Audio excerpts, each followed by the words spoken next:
Warakoze cyane kandi uri uw'ingenzi kuri twe. Niba warakoze subscribe kuri iyi channel umwarimu Patrick, nawe niba utarayikora kora subscribe aka kanya kugira tujye dukomeza tubane mu biganiro byacu bya buri munsi.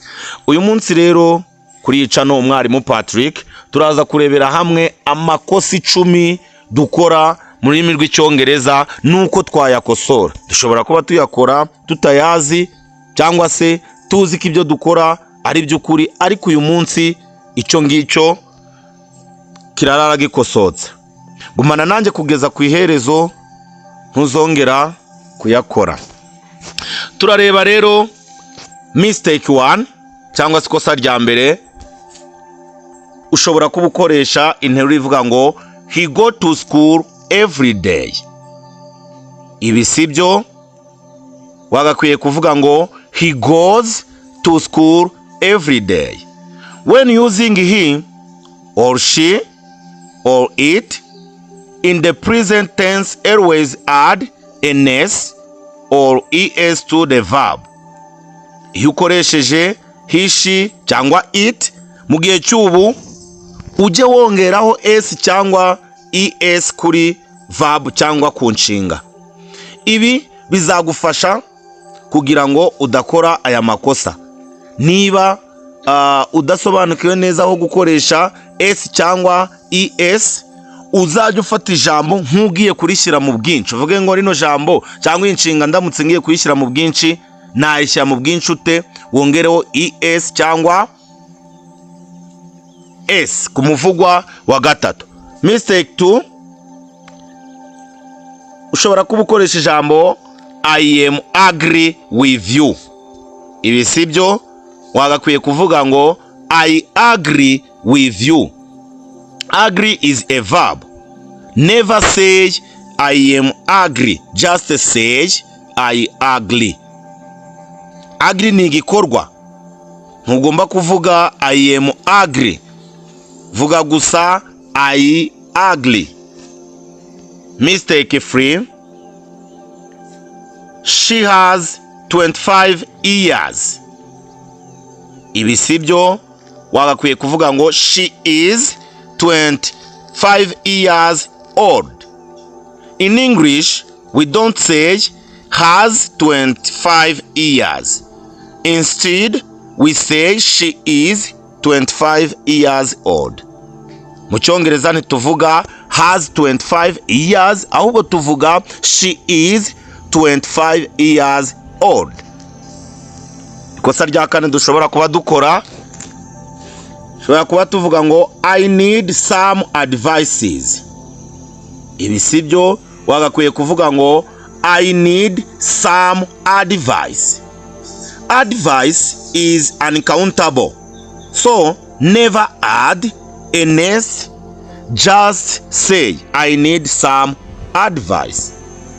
Advice ntibarika, bityo ntigira ubwinshi bwayo ku buryo twakongeraho s. Vuga gusa I need some advice. Kosa rya gatanu abantu benshi bakora, bakunda kuvuga ngo I didn't went to school. Kandi wagakwiye kuvuga ngo I didn't go to school. When using did, the next verb stays in its base form. So, I didn't eat, you didn't go, she didn't see. Iyo ukoresheje did, igikorwa kiguma mu ishusho yacyo isanzwe. Bityo tuvuge I didn't eat, you didn't go, she didn't. Ubwo bivuze ngo inshinga uyigumisha muri infinitive. Mistake 6, arabavuga ngo he said me that. Ibi sibyo, ahubwo uzajya ukoresha ngo he told me that. We say tell someone but say something. So he told me a story but he said something important. Tuvuga tell someone ariko say something, bityo tuvuge he told me a story ariko he said something important. ikosa rya karindwi abantu bakunda gukora baravuga ngo I am interesting in music. Ibiri byo wagakwiye kuvuga ngo I'm interested in music. Interesting describes something while interested describes a person. So the book is interesting, but I am interested in the book. Interested ivuga ku kintu, naho interested ivuga ku muntu. Bityo tuvuge the book is interesting, ariko I am interested in the book. Cyangwa se nashimishijwe n'igitabo. Igitabo kirashimishije, ariko nashimishijwe n'igitabo. Ikosa rya munana abantu bakunda gukora baravuga ngo let's discuss about this.